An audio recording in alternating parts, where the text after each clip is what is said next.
पंचदशी ग्रंथ में चित्रदीप प्रकरण और इस चित्रदीप नामक छठे प्रकरण में श्लोक नंबर है 47। ठीक है, तो इस 47 नंबर के श्लोक की अवतरणिका को देखिए। उक्ता निर्वचनीयत्वे वृद्ध सम्मतिम दर्शयति। ठीक है जी, तो जो इंद्रजाल का खेल है वो अनिर्वचनीय है, उसी के तरह माया का कार्य यह जगत ये भी अनिर्वचनीय ही है। इस बात को बताने के लिए वृद्ध लोगों की अर्थात प्राचीन आचार्यों की सम्मति है, अनुमति है, इस बात को दिखा रहे हैं ग्रंथकार। ठीक है, वृद्ध सम्मति मतलब प्राचीन आचार्य, उनको भी बताते, भी बताते हैं कि सब क्या है, अनिर्वचनीय है करके। श्लोक को पढ़ते हैं। एतस्मात् किमिवेन्द्रजालमपरम्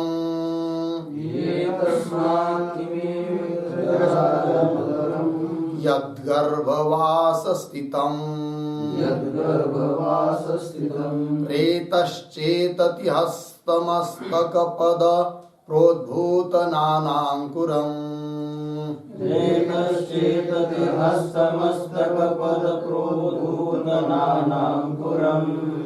पर्यायेन शिशुत्वयवनजरा वेशैरनेकैर्वृतम्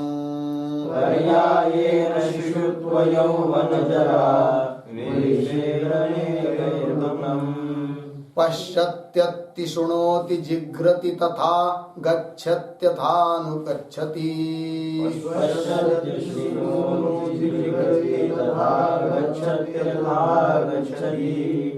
एतस्मात् किमिवेन्द्रजालमपरं यद्गर्भवासस्थितं रेतश्चेतति हस्तमस्तकपदप्रोद्भूतनानाङ्कुरम् पर्यायेन शिशुत्वयौवनजरा वेशैरनेकैर्वृतम् पश्यत्ते शृणोति जिघ्रति तथा गच्छत्यथा गच्छति। एतस्मात् किम इव इंद्रजालम अपरम यद गर्भवास स्थितम रेतः चेतति हस्तमस्तक पद प्रोद्भूत नानांकुरम पर्यायेण शिशुत्व यवन जरा वेशैः अनेकैः वृतम पश्यति अत्ति शृणोति जिघ्रति तथा गच्छति अथ आगच्छति। ठीक है, अन्वय। एतस्मात् अपरम इंद्रजालम किम इव यत् गर्भवास स्थितम रेतः चेतति हस्तमस्तक पद प्रोद्भूत नानांकुरम। हो गया इतना, आगे तीसरे लाइन में पर्यायेण अनेकैः शुशुत्व यवन जरावेशैः वृत्तम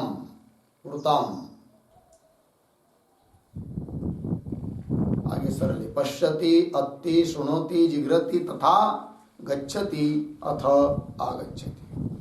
अर्थ को देखिए। एतस्मात् अपरम, इससे और, एतस्मात् मतलब जगत, इस जगत के अलावा और दूसरा कोई इंद्रजाल कौन हो सकता है? उदाहरण देकर बताएंगे। यद्गर्भवास्थितम इत्यादि। तो एतस्मात् अपरम इंद्रजालम किमिव, इससे और दूसरा बढ़कर कोई दूसरा अपर इंद्रजाल किमिव कौन हो सकता है? अर्थात कोई नहीं, यही सबसे बड़ा इंद्रजाल है जगत।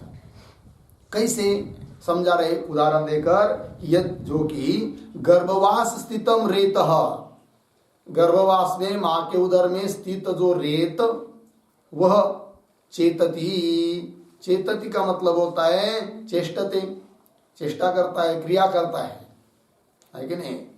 और क्या होता है, उसको कैसा चेष्टा करता है, तो उस रेत को अंकुर फूट जाते हैं।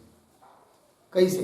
हस्त, मस्तक, हाथ, मस्तक, सिर, पद मतलब पैर इत्यादि प्रकर्षेण उद्भूत प्रोद्भूत नानांकुरम, अनेक प्रकार के अंकुर, हाथ, कान, नाक, सब मुख ये उत्पन्न होते हैं उसी रेत को। और इतना ही नहीं, पर्यायेण मतलब क्रमेण किंवा समयेन वा, समय से या क्रमशः धीरे धीरे वो बढ़ता जाता है। बढ़ता हुआ अनेक ही शिशुत्व, अनेक रूप से वो हो जाता है, युक्त हो जाता है। जैसे शिशुत्व, बच्चा, फिर यौवन, जवान हो जाता है, फिर बूढ़ा हो जाता है इत्यादि अनेक आवेशों से वृतम अर्थात युक्त हो जाता है। और क्या करता है वो, इस प्रकार से शरीर बनकर पश्यति देखता है, अत्ति खाता है, श्रुणोति सुनता है, तथा और गच्छति जाता है, अथ आगच्छति, इन सब से ये सब क्रिया करता है। कौन? रेत, जो कि जड़ वस्तु है। किंतु कैसा कैसे ये सब हो जाता है, इससे बड़ा और इंद्रजाल क्या हो सकता है? ठीक है ना, दिखाई तो दे रहा है, निरूपण कर नहीं सकते। यही इंद्रजालत्व, यही अनिर्वचनीयत्व है। ठीक है, चलिए आगे के श्लोक क्या उत्तरनिका को देखेंगे। न केवलम ध्यस्येव दुर्निरूपत्वम किंतु वटवृक्षादेहे अपि इत्याह। अब कोई कहेगा कि भाई देह ही केवल निरूपण करने शक्य नहीं का, देह का ही, बाकी वस्तुओं का निरूपण किया जा सकता है क्या जगत के बाकी वस्तुओं का? उत्तर दे रहे नहीं, ये बात नहीं है। समस्त जगत ही इंद्रजाल है। एक उदाहरण दिया हमने देह का, उसका निरूपण नहीं कर सकते। उस प्रकार और जगत किसी भी वस्तु का पूर्ण रूप से निरूपण कर नहीं सकते। उदाहरण देकर समझा रहे वट वृक्ष आदि का। क्या लिख रहे? न केवलम ध्यस्य एव दुर्निरूपत्वम, न दुर्निरूपत्व मतलब निरूपण करना अशक्य अर्थात अनिर्वचनीयत्व। केवल देह ही अनिर्वचनीय है ये बात नहीं, किंतु वट वृक्षादि अपि, वट वृक्षादि भी अनिर्वचनीय है, उसका भी निरूपण नहीं कर सकते, इस बात को कह रहे। अभी श्लोक को देखिए। देहवत् वटधानादौ सुविचार्य विलोक्यता वधानः कुत्र वा वृक्ष तस्मान् मायेति निश्चिनो।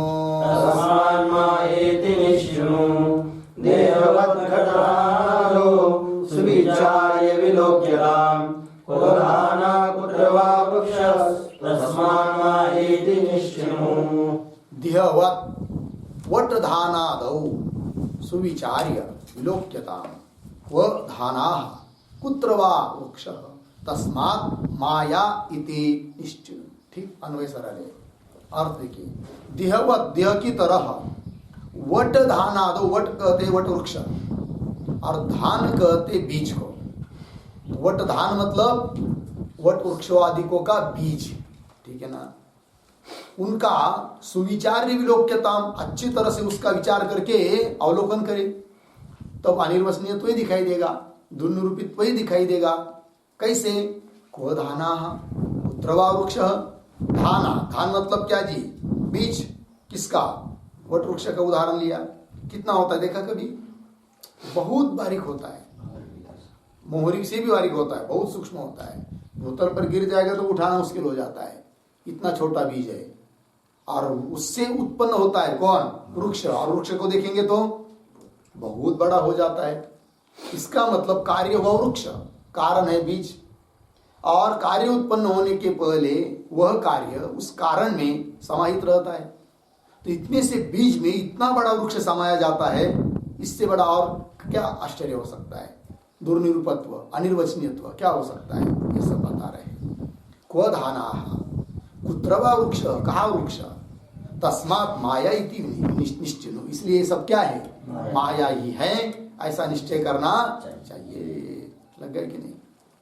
चलिए भाई, कोई भी बात देखिए ना, जैसे हम लोग रोटी खाते हैं, उस रोटी से कितने पदार्थ शरीर के अंदर उत्पन्न होते हैं, है कि नहीं? किसी से हाड़ बनता है, हड्डी, मतलब उससे एक भाग हड्डी बनती है, रक्त बनता है, मांस बनता है। आज रोटी तो एक ही चीज है, एक ही प्रकार है। उसी ऐसा थोड़ी है कि भाई रक्त बनना कम हो गया, अभी रक्त खाने के लिए ये रोटी खाओ, अब अभी हाड़ कम हो गया, हाड़ को बढ़ाना है तो दूसरी चीज की खाओ, ऐसा थोड़ी है कुछ। ये सब नहीं है कि नहीं? तो आश्चर्य है कि नहीं? बहुत बड़ा आश्चर्य है। चलो, और आप उस रोटियों को, घी आदि को शरीर में न डालकर दूसरी किसी भी तरह से प्रयत्न कीजिए उससे ये सब चीज बनाने का, बन पाएगी क्या?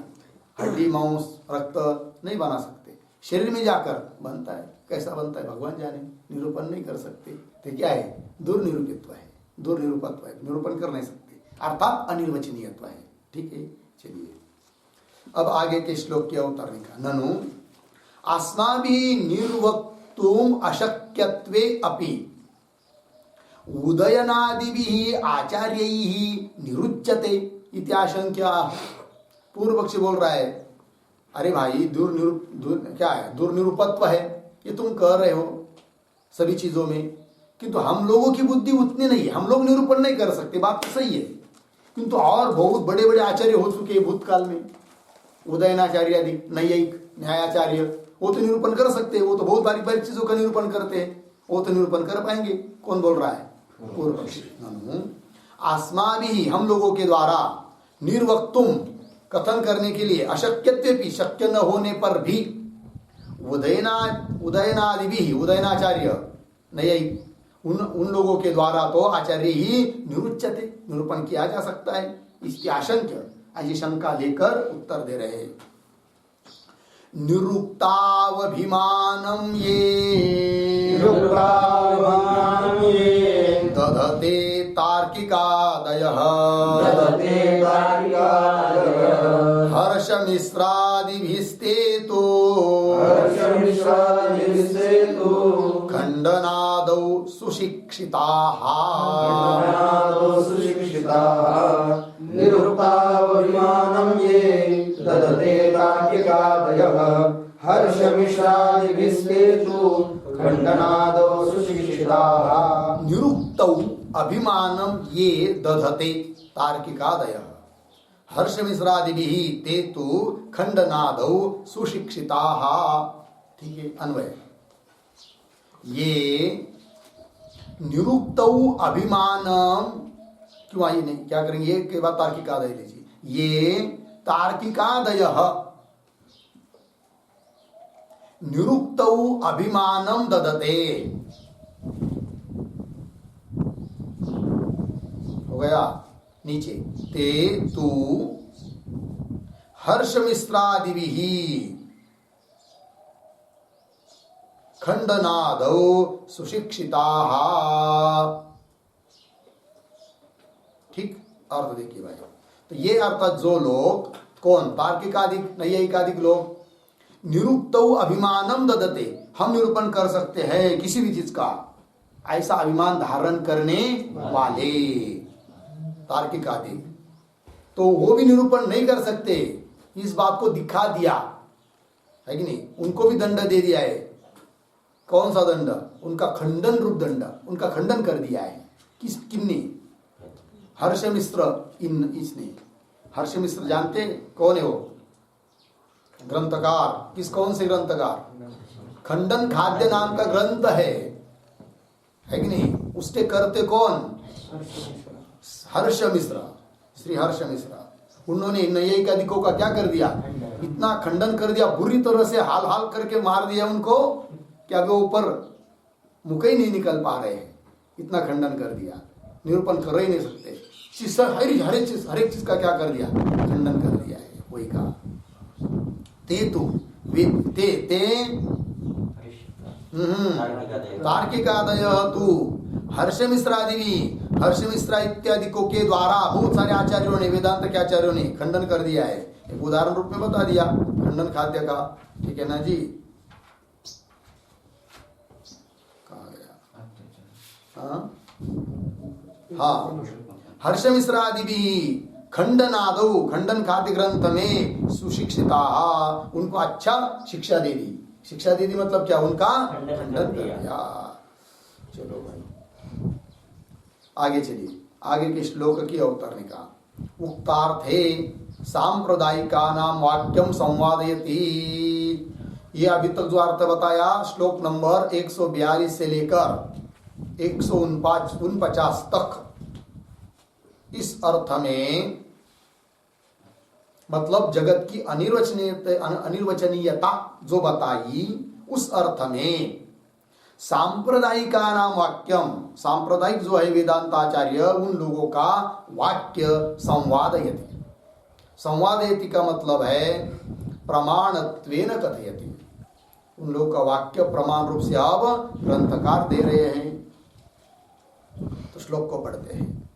अचिन्त्या खलु ये भावा, अचिन्त्या खलु ये भावा, न तांस तर्केषु योजयेत्, न तांस तर्केषु योजयेत्। अचिन्त्य रचनारूपम्, अचिन्त्य रचनारूपम्, मनसापि जगत् खलु, मनसापि जगत् खलु। अचिन्त्या खलु ये भावा, न तांस तर्केषु योजयेत्। अचिन्त्य रचनारूपम्, मनसापि जगत् खलु। अचिन्त्याः खलु ये भावाः न तान् तर्केषु योजयेत्। अचिन्त्य रचना रूपम मनसा अपि जगत् खलु। ठीक अन्वय। ये भावाः अचिन्त्याः खलु तान् तर्केषु न योजयेत्। ठीक नीचे, जगत मनसा अपि अचिन्त्य रचना रूपम खलु। हो गया? अर्थ को देखिए। ये भावाः, भावाः पदार्थाः, भाव का मतलब पदार्थ। अचिन्त्याः खलु, खलु मतलब ही, निश्चय, निश्चयवाचक अव्यय है। सचमुच सभी पदार्थ कैसे है? अचिंत्य है, चिंतन नहीं कर सकते पूरी तरह से, चिंतन की कक्षा के बाहर है।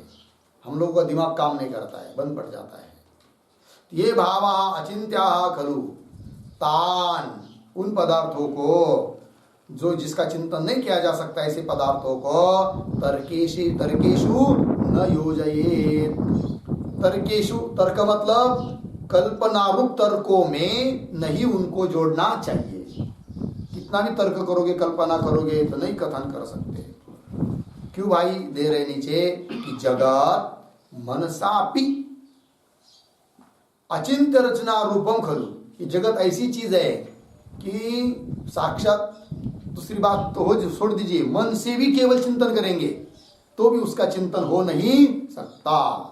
प्रैक्टिकल में उसका निरूपण करने की बात तो बहुत दूर रही, वाणी से, मन से भी जिसका चिंतन नहीं हो सकता है।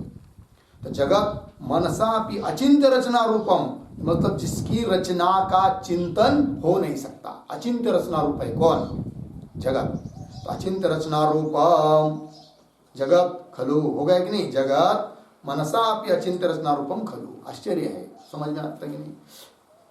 देखिए ना, जिस रोटी से हाथ बना है उसी रोटी से बाल भी बने हैं। बाल को काटेंगे कोई तकलीफ नहीं, और हाथ को कट लग जाए तो खून निकलता है और तकलीफ होती है कि नहीं? कितना आश्चर्य है सभी चीजों का। बहुत। चलो आगे चलते हैं, आगे के श्लोक क्या उतारने का। ननो भवतु एवं जगत अचिंत्य रचनात्वम मायायाम की मायातम इति अतो आह। और बोल रहा है वो पूर्व पक्षी बोल रहा है, ठीक है, एवं इस प्रकार से जगत अचिंत्य रचनात्वम भवतु, जगत अचिंत्य रचना रूप है, जिसका चिंतन नहीं किया जा सकता, ऐसा जगत है। ठीक है, रहने दो। किंतु निरूपण विचार हो रहा था माया का, तो माया में क्या सिद्ध हुआ ये बात बताओ। तो मायायाम किम आयातम किम सिद्धम इति आह। तो कह रहे अचिंत्य रचना शक्ति बीजं मायेति निश्चिनो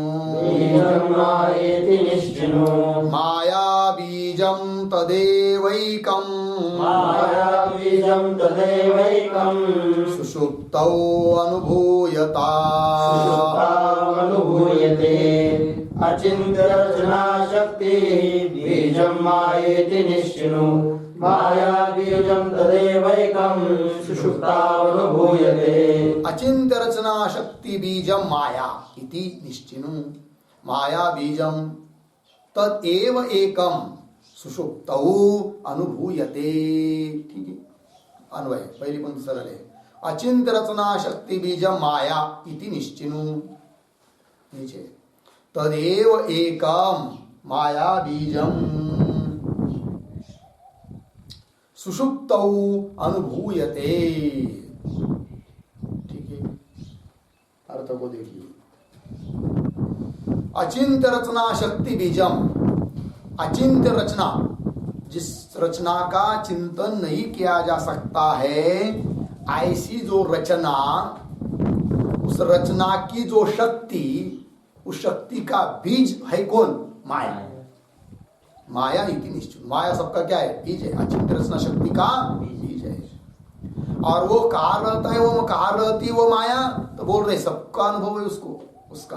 कहा तदेव एक माया बीजम सुषुप्तो अनुभूयते, वही एक स्वरूप माया बीज अर्थात अज्ञान सुषुप्ति में जिसका अनुभव सबको होता है।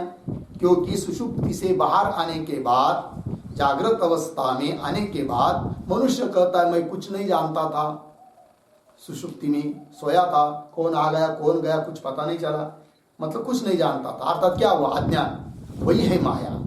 माया अलग है और वह अज्ञान अलग है, ऐसी बात नहीं। तो वही कह रहे तदेव एकम, वही एक माया रूप बीज सुषुप्तौ अनुभूयते, सुषुप्ति में सब लोगों के द्वारा उसका अनुभव किया जाता है।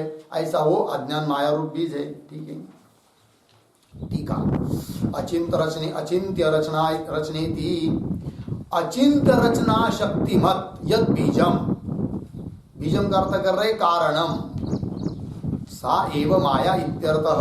टीका तो अचिंत्य रचना शक्तिमत, अचिंत्य रचना की जो शक्ति है, जिसका चिंतन नहीं किया जा सकता, ऐसे जो पदार्थ अर्थात रचना, उस अचिंत्य रचना की जो शक्ति, उस शक्ति मत, शक्ति वाला यद बीजम, जो बीज है अर्थात कारण है, वो कौन? सा एव माया, वही माया है। लग गया इतना? ननु एवं इदम कारणम क्व दृष्टम इति अतः आह। पूर्व पक्षी बोल रहा है ठीक है, माया ही उसका कारण है। तो इस प्रकार का एवं इदम कारणम, इस प्रकार का जो कारण है माया रूप कारण, क्व दृष्टम, क्व कुत्र दृष्टम, कहाँ देखा गया, कहाँ देखा तुमने, ऐसा प्रश्न। तो उत्तर दे रहे उत्तरार्ध से माये इत्यादि पंक्ति से। तो बताया था ना, माया बीजम तदेवैकम सुषुप्तो अनुभूयते, सुषुप्ति में सब लोग उसको देखते हैं अर्थात अनुभव करते हैं, ऐसा वो अज्ञान रूप बीज है। आगे के श्लोक के उत्तर कथम तस्य जगत बीजत्वम इत्यत आह, तस्य जगत बीजत्वम कथम इत्यत आह। पूर्व पक्षी बोल रहा है तस्य माया रूपस्य, तस्य शब्द से क्या लेंगे? माया रूपस्य, तो माया रूप ही न हुआ अज्ञान, तो तस्य नाम माया रूपस्य अज्ञान से इत्यर्थः। तो माया रूप जो अज्ञान है वह जगत का बीज है इति कथम, ये कैसे? तो बताओ, तो बता रहे श्लोक के माध्यम से। जाग्रत स्वप्न जगत तत्र, जाग्रत स्वप्न जगत तत्र, हीनं बीज इव द्रुमः, हीनं बीज इव द्रुमः, तस्मादशेष जगतो, तस्मादशेष जगतो, वासनास्तत्र संस्थिताः, वासनास्तत्र संस्थिताः। जाग्रत स्वप्न जगत तत्र, हीनं बीज इव द्रुमः, तस्मादशेष जगतो, वासनास्तत्र संस्थिताः। जाग्रत स्वप्न जगत तत्र लीनं बीजे इव द्रुमः, तस्मात् अशेष जगतः वासनाः तत्र संस्थिताः। ठीक है, अन्वय। जाग्रत स्वप्न जगत, तत्र बीजे द्रुमः इव, बीजे द्रुमः इव लीना, तस्मात् अशेष जगत वासनाः तत्र संस्थिताः। तो जागृत स्वप्न जगत, जागृत जगत स्वप्न जगत, मतलब जागृत के पदार्थ स्वप्न के पदार्थ, वे सब क्या तत्र, तत्र तत्र मतलब कहा, तत्र शब्द का अर्थ लिखिए सुषुप्तौ माया रूपे अज्ञाने, ये तत्र शब्द का अर्थ है। सुषुप्ति में माया रूप अज्ञान में क्या हो जाते हैं जागृत और स्वप्न उस माया में, कह रहे हैं लीन हो जाते हैं। जागृत के सभी पदार्थ, स्वप्न के सभी पदार्थ संस्कार रूप से लीन हो जाते, कहा सुषुप्ति काल में अज्ञान में, सुषुप्तिकालीन अज्ञान में। क्यों, ऐसा ही मानना पड़ेगा, नहीं तो पुनः जागृत में आने के बाद उन पदार्थों का स्मरण नहीं होना चाहिए। कल के पदार्थों का स्मरण होता है कि नहीं, फिर सुषुप्ति काल में कहा गए वो सब पदार्थ कहीं नहीं गए, लीन हो गए संस्कार रूप से, कहा उस अज्ञान में। ठीक है, तो जागृत स्वप्न जगत तत्र किस तरह लीन हो जाए होते भाई, उदाहरण बीजे द्रुमः इव, बीज में जैसा वृक्ष लीन होता है कि नहीं, इतना बड़ा वृक्ष कि बीज में रहता है कि नहीं, यदि नहीं रहता बीज में तो क्यों फिर बरसात में या उसको पानी या सब सामग्री मिलने के बाद उससे अंकुर फूटकर वृक्ष बन जाता है। इसका मतलब उसमें था, लीन था संस्कार रूप से और वो अभिव्यक्त हो गया है कि उस प्रकार तो बीजे द्रुमः इव लीनम, तस्मात् इससे क्या सिद्ध हुआ फिर, अशेष जगत वासना, वासना मतलब क्या भाई, वासना का मतलब होता है संस्कार, क्यों वासना से आ लेंगे कार्यानुकूल शक्ति विशेष वासना। ठीक है ना, तो समस्त तस्मात् अशेष जगत, समस्त जगत का जगत रूप कार्यानुकूल शक्ति विशेष वासना संस्कार पूर्ण लीन हो जाते हैं। तत्र तस्मात् अशेष जगत वासना तत्र संस्थिता, संस्थिता सम्यक स्थिता, अच्छी तरह से स्थित हो जाते हैं उस अज्ञान में, माया में। होगा इतना, आगे चलिए। टीका जागृत इति ततः किम इति तो आह, पूर्व पक्षी पूछ रहा है, पूर्वार्ध हुआ कि नहीं श्लोक का, तो पूर्वार्ध होने के बाद पूर्व पक्षी पूछ रहा है ततः किम, तब उसका उत्तर दिया उत्तरार्ध से, तस्मात् इत्यदि पंक्ति से। तो पूर्वार्ध में क्या बताया कि सुषुप्ति अवस्था में है कि नहीं, विद्यमान जो माया अज्ञान, उसमें जागृत स्वप्न के सभी पदार्थ लीन हो जाते हैं, ये बात बताया। तो ततः किम, उससे क्या मान लेंगे हम, जागृत और स्वप्न के सभी पदार्थ संस्कारों से लीन हो जाते सुषुप्ति में, तो उतने मात्र से क्या सिद्ध किया आपने, ये प्रश्न। ततः किम इति अतः आह, मिला पंक्ति।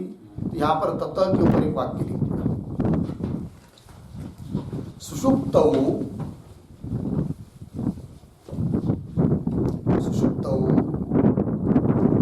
विद्यमानायाम मायायाम,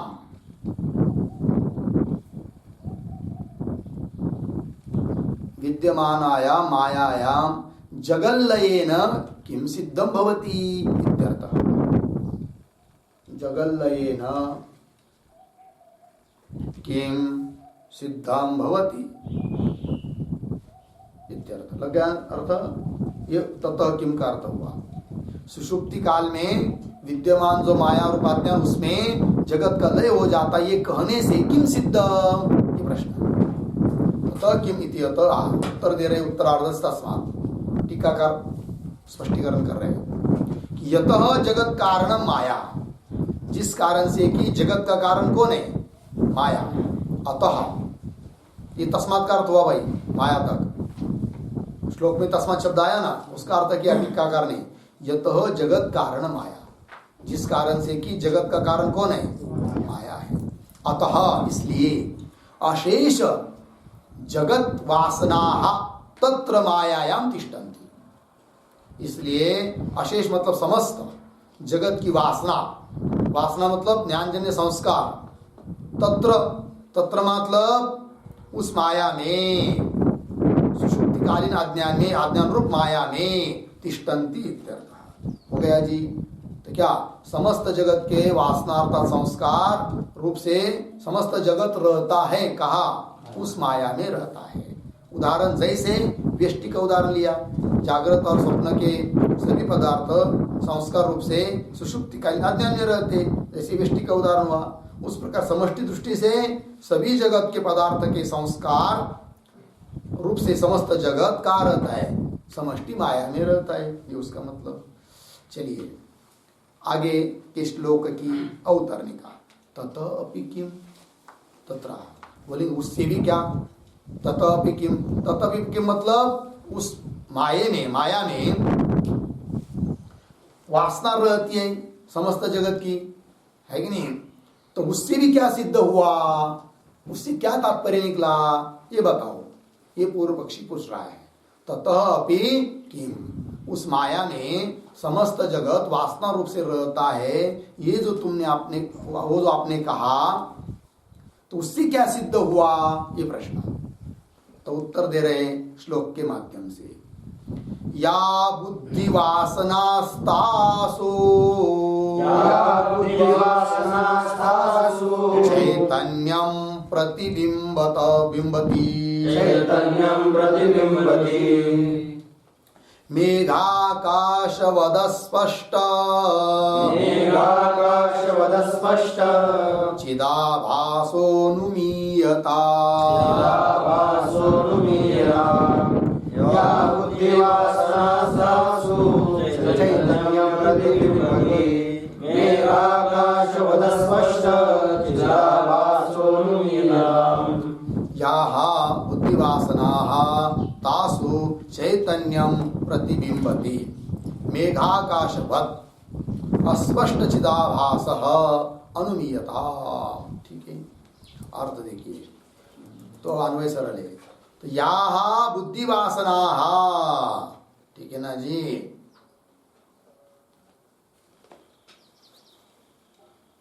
ठीक है ना।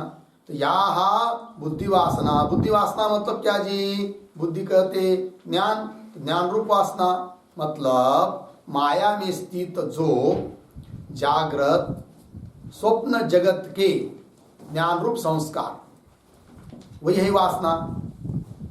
और ऐसे जो संस्कार माया में विद्यमान है, उस संस्कार सहित माया में जो चैतन्य का प्रतिबिंब चिदाभास होता है वही ईश्वर है।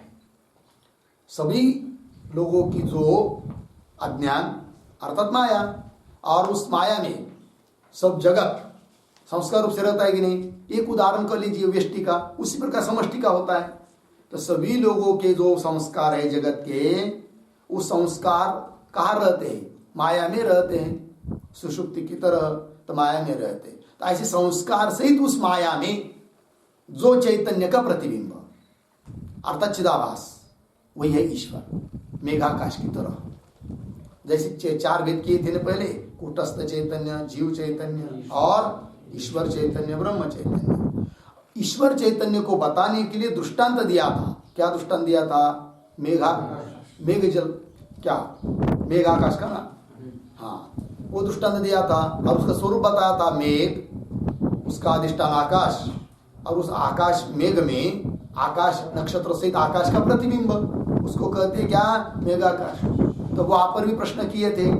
तो मेघ में भी, उस मेघ स्थित जल में भी प्रतिबिंब होता है, इसमें क्या प्रमाण? तो अनुमान से बताया था, भले वो स्पष्ट नहीं, हम लोगों के लिए स्पष्ट है। उस प्रकार यहाँ पर भी जो अज्ञान है, अज्ञान रूप माया कि जिसमें समस्त जगत की वासना विद्यमान है, तो उस समस्त वासना सहित अज्ञान में भी चैतन्य का क्या है? प्रतिबिंब है, जिसको चिदाभास कहते हैं। वो जो कि अस्पष्ट है, स्पष्ट रूप से मालूम नहीं पड़ रहा है। तो वही समष्टि माया में जो चैतन्य का प्रतिबिंब, वही हो गया फिर क्या? ईश्वर। ऐसा बता रहे हैं। देखिए, यहाँ बुद्धिवासना तासु, उन बुद्धिवासनाओं में चैतन्यम प्रतिबिंबति, चैतन्य का प्रतिबिंब होता है। उदाहरण मेघाकाशवत, जैसे मेघाकाश का निरूपण करते समय बताया था मेघ स्थित जल में प्रतिबिंब होता है, उसकी तरह मेघाकाशवत अस्पष्ट चिदाभास अनुमीयता है कि नहीं, स्पष्ट चिदाभास नहीं हो। जैसे जीव का स्वरूप निरूपण करते समय बुद्धि रूप उपाधि में या व्यष्टि अज्ञान रूप उपाधि में जो चैतन्य का प्रतिबिंब है वो चिदाभास है, उसी प्रकार समष्टि माया में भी चैतन्य का क्या है, प्रतिबिंब है। ठीक है ना, वही देखिए अस्पष्ट उसको कह रहे हैं यहाँ पर, अस्पष्ट चिदाभास है, वो स्पष्ट रूप से उसका भान नहीं होता है। अस्पष्ट चिदाभास अनुमीयता, उसका अनुमान करना चाहिए। टीका को देखिए, या बुद्धि थी ननु तासु प्रतिबिंब अस्ति चेत कुत नानुभूयते। पूर्व पक्षी शंका कर रहा है कि ननु तासु तासु तासु नाम बुद्धि वासनासु, उन बुद्धि की वासनाओं में प्रतिबिंब अस्ति चेत, प्रतिबिंब यदि है तो कुत न अनुभूयते, उसका अनुभव क्यों नहीं हो रहा है, ये शंका। इति आशंक्य, ऐसी शंका लेकर उत्तर दे रहे अस्पष्टत्वात् इत्याह, अस्पष्ट होने के कारण उस प्रतिबिंब का चिदाभास का अनुभव नहीं होता है, इस बात को कह रहे श्लोक के उत्तरार्ध में। मेघाकाशवत अस्पष्ट चिदाभास अनुमीयता, अस्पष्ट होने के कारण उसका स्पष्ट भान नहीं होता है। ठीक है, तर्हि कुतः तत्सिद्धि इत्यत आह, तो पूर्व पक्षी बोल रहा है मतलब उसका अनुभव नहीं हो रहा है अस्पष्ट होने के कारण। यदि अनुभव नहीं हो रहा है तो उसकी सिद्धि कैसी करोगे, सिद्धि के लिए क्या प्रमाण, किसकी सिद्धि, कि उस वासना में कि वह वासना विशिष्ट अज्ञान में माया का प्रतिबिंब है, उसके लिए प्रमाण क्या, उसकी सिद्धि क्या, ये प्रश्न। तर्हि कुत तत्सिद्धि, तत्सिद्धि चिदाभास सिद्धि इति अतः आह, ऐसा कोई प्रश्न करता है तो उत्तर दे रहे अनुमीयता, उसमें चिदाभास का क्या करना चाहिए, अनुमान करना चाहिए, ये बात बताइए। हो गया, आगे चलिए, आगे के श्लोक के उतरने का। ननु मेघांश उदकस्य अस्पष्टाकाश प्रतिबिंबवत्वे अपि तज्जातीयस्य घटोदकस्य स्पष्टाकाश प्रतिबिंबवतः सद्भावात् मेघाकाश अनुमानं घटते।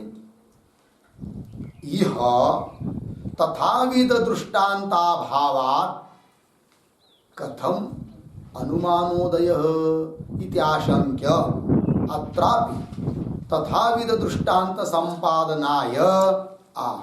ठीक है, अर्थ देखिए।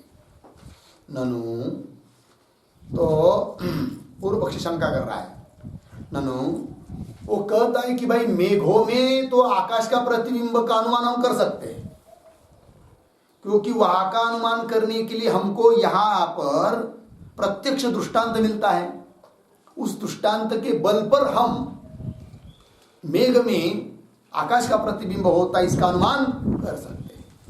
बोले कौन सा दृष्टांत है यहाँ पर, तो घटाकाश में, घटाकाश मतलब घट स्थित जल में भी प्रतिबिंब होता है कि नहीं, उसको क्या कह दिया, घटाकाश, तो वो दृष्टांत है। तो जैसे घट स्थित आकाश, घट स्थित जल में आकाश का प्रतिबिंब होता है, उसी प्रकार मेघ स्थित जल में क्या होगा, प्रतिबिंब होगा, ऐसा अनुमान कर सकते हैं। उस प्रकार यहाँ पर अनुमान करने के लिए क्या आपके पास है सामग्री, दृष्टांत आदि, ये पूर्व पक्षी की शंका।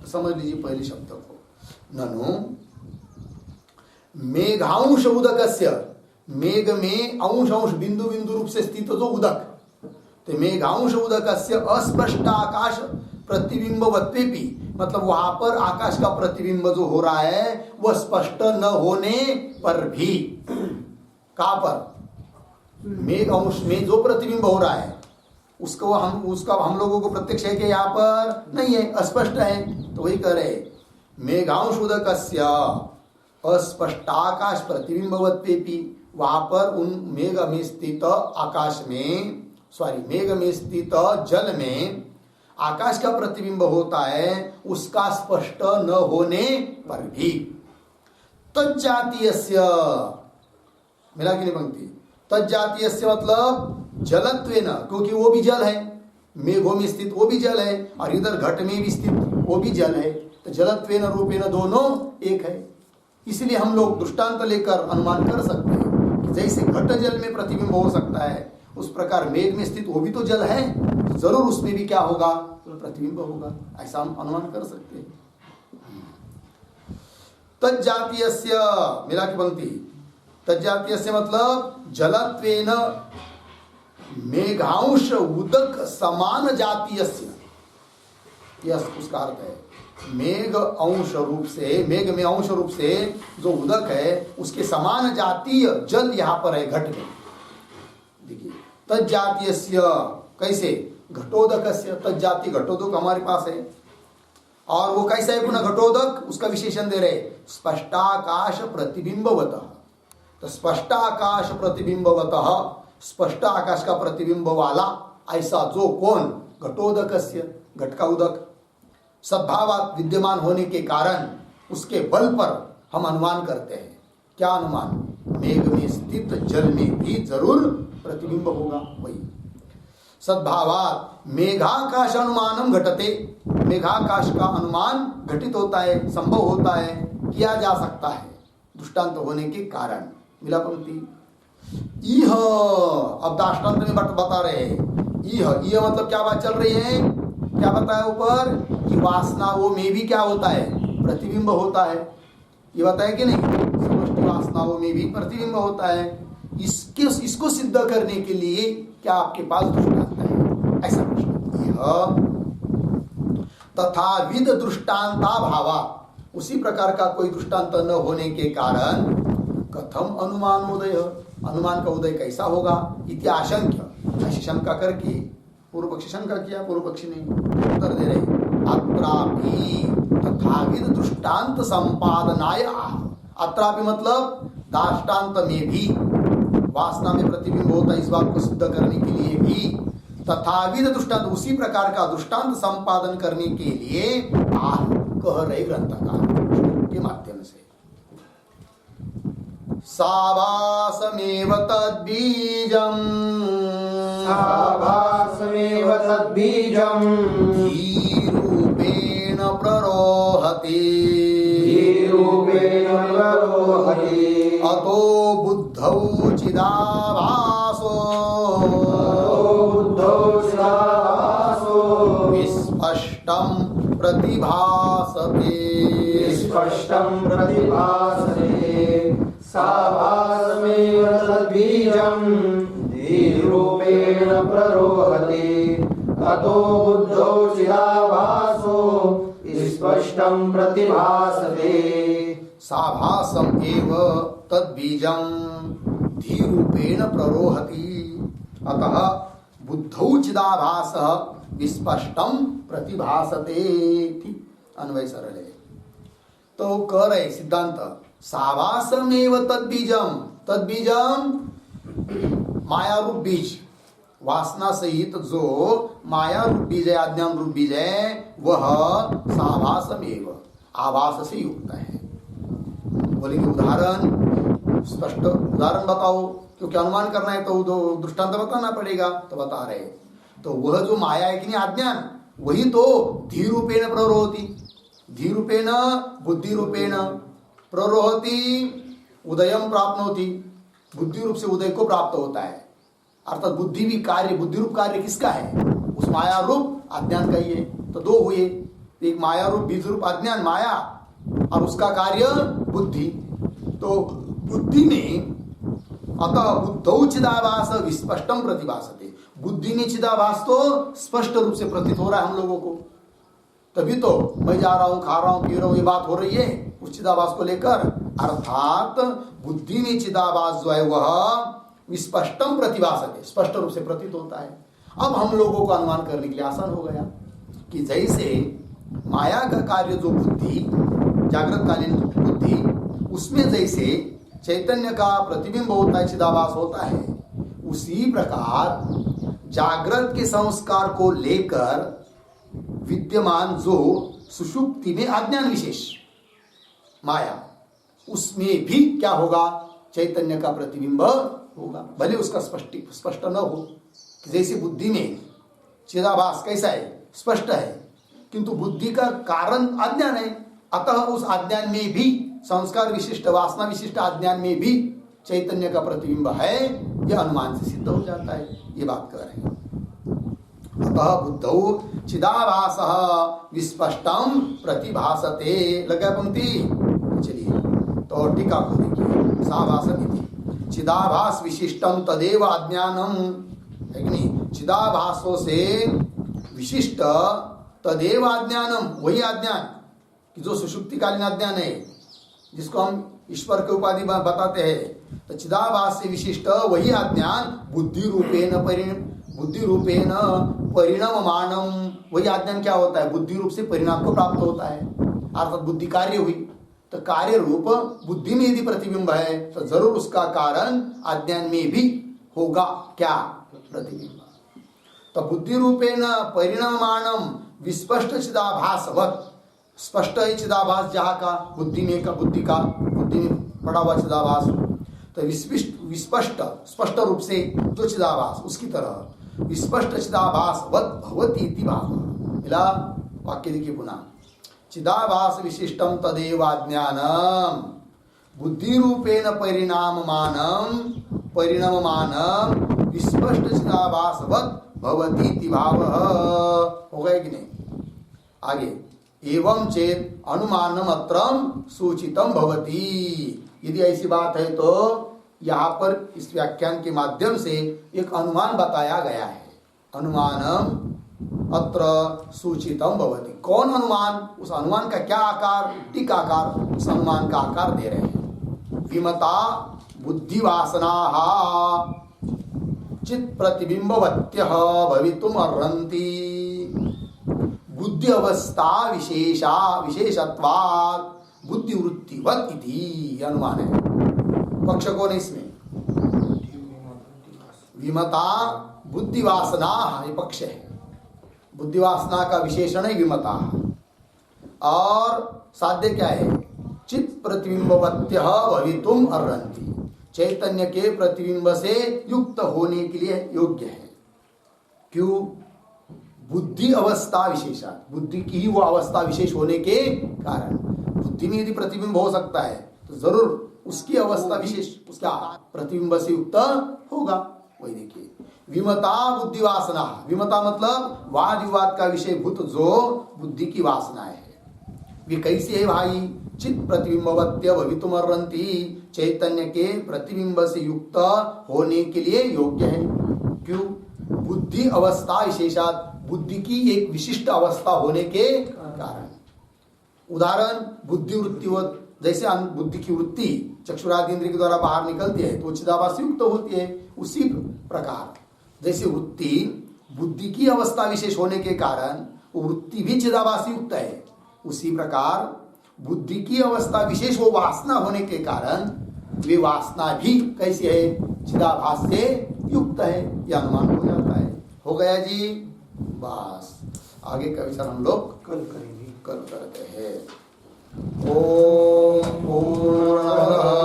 पूर्णमिदं पूर्णात् पूर्णमुदच्यते पूर्णस्य पूर्णमादाय पूर्णमेवावशिष्यते। ओम